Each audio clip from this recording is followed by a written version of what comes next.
Every feeling is fleeting. I feel like this topic could kind of be considered a part two to my video that I made titled Mastering the Art of Detachment, because I feel like this goes in line with that topic.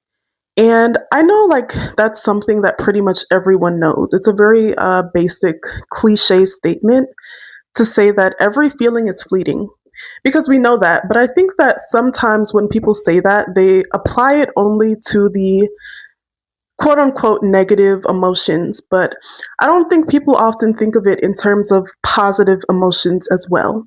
But it also applies. Every feeling, whether negative or positive, is ultimately fleeting. And that's why people say things like you should never rely on the feeling of motivation, for instance, because we all know one day you can feel motivated, the next day, not so much.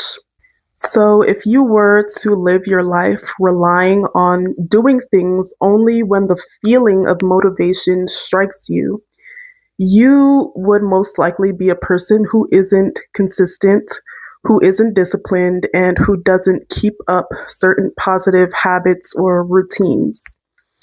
And so, yeah, I think that's why this topic falls in line with the art of mastering detachment or just the art of mastering your emotions. Because obviously, the moment that you live your life based on feelings and you let your feelings dictate your consistent behaviors, your habits, your routines, you will inevitably become inconsistent. And it is a detriment to your goals and where you want to end up in life.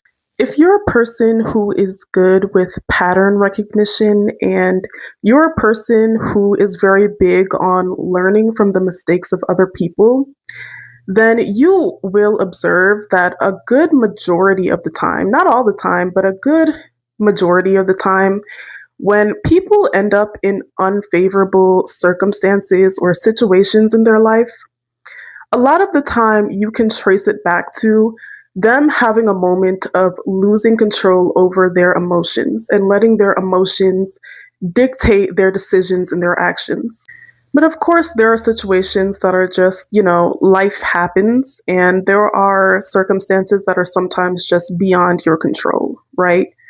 But I think sometimes we underestimate how much of life really is within our control because we underestimate sometimes how powerful we truly are, or we don't like the fact that that power often comes with a great deal of accountability and responsibility. It's kind of humbling but empowering at the same time because there's an empowerment in realizing that everything in your life ultimately falls on you. But then it's also kind of scary and it's kind of humbling because you have to realize that a lot of things that have gone the way you didn't want in your life is also on you, if that makes sense. Because that leads to having to take a level of accountability and ask yourself, why did things go the way that they did? I think it can be difficult and it might take a bit of practice and experience because when you're in the moment of experiencing a very intense emotion, especially a negative one, um, it's very easy to allow your emotions to really like take over your mental and your logic. But if you can bring yourself to a place of realizing in the middle of experiencing a certain emotion that this too will pass, this is fleeting, this is just temporary, and there's going to be a time in the very near future where I'm not going to feel this way. I feel like that has been such a helpful thing for me to practice. I feel like it's a very easy way to kind of like bring yourself back down to level whenever you are in the height of a very intense emotion, and it brings your mind back to a place of thinking rationally so that you can kind of process the emotion better. And I think that it makes you realize as well that instead of being in a state of letting your emotions control you, you can almost put yourself in a state where you begin to control your emotions, because when you get up and do the things that you need to do, even on the days that you don't feel like it necessarily, it will automatically make you feel better. Like anyone who's gone to the gym, for example, on a day where you absolutely didn't feel like it, you know that about maybe 15 to 20 minutes into the workout, or maybe by the end of the workout, you feel so good and you feel that dopamine hit and you feel happy that you did it, even though you initially didn't feel like it.